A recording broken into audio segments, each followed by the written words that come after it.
The member for North Sydney. Mr Speaker, I'm proud to represent in this parliament some 40 government and non-government schools. Since my election 18 months ago, I've had the opportunity to see almost all of those schools, and I have been impressed by the extraordinary role they play in the education of their students. I particularly acknowledge the role of our local principals and teachers.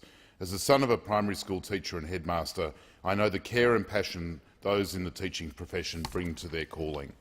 Those schools represent the full gamut of our educational sector. North Sydney is home to 22 government, 11 independent and 7 systemic Catholic schools.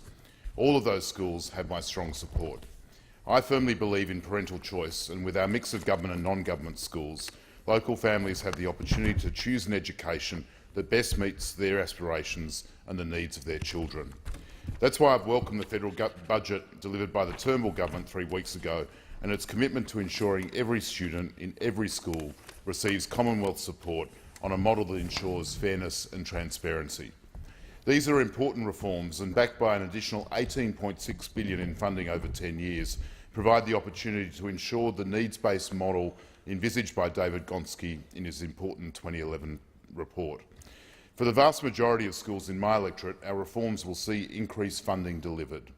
For public schools, funding will grow by almost 60% over the next 10 years, and for Catholic systemic schools, funding will increase by some 43% over the same period. I do want to acknowledge that some of my local schools will see a decline in funding as we move to the needs-based model. 3, St Aloysius, Monty St Angelo and Loreto Kirribilli will see the most significant reductions. I want to thank the principals of those schools for the responsible way in which they are planning for the new funding arrangements. The principal of Monty St Angelo, Nicole Christensen, wrote to her parents saying that, and I quote, "As the school's funding model was due to expire in 2017, this announcement has not come as a surprise and is something the College Board and I have been strategically preparing for."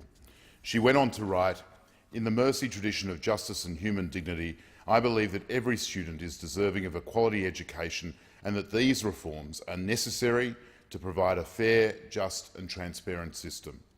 The principal of St Ignatius College or Riverview, Dr Paul Hine, wrote in similar terms to his parents. He said, and I quote, "While a loss of revenue for any organisation can be disappointing, the college believes that the needs-based adjustment is fair and equitable, as it will enable those schools with a very limited resource base to have a greater financial capacity and expanded resource base into the future."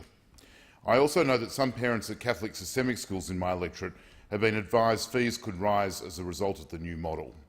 I want to reiterate that funding allocated to the Catholic Education Commission in New South Wales, based on the profile of these schools, will increase by 43% in my electorate over the coming 10 years.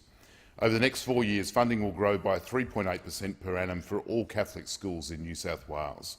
Nationally, an additional $1.2 billion will be provided to Catholic schools over the next 4 years.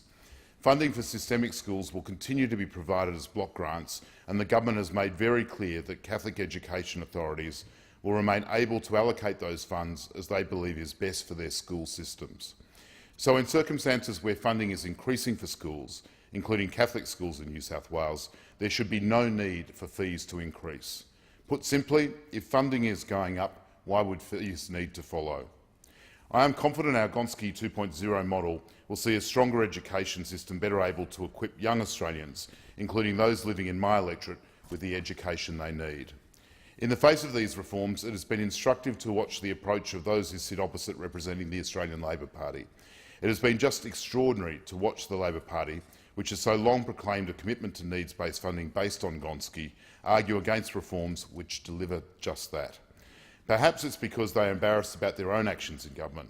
Labor's system manifestly did not fulfil the ideals of Gonski to provide a national needs-based system.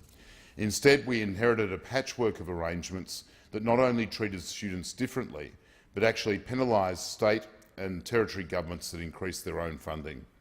What we have also seen since the budget has been an attempt by the Leader of the Opposition and the member for Sydney to mislead and frankly scare parents. That scare campaign has seen claims funding is being cut, when quite clearly the reverse is true, to the tune of $18.6 billion. The lengths to which the opposition will resort to was on display earlier this week, when the member for Sydney claimed more schools in the Catholic sector were being disadvantaged than actually exist. Mr Speaker, these are important reforms for the future of our education system, and I would urge those opposite to live up to the commitment they have long mouthed for a truly national, transparent system based on needs, which is exactly what we are going to deliver.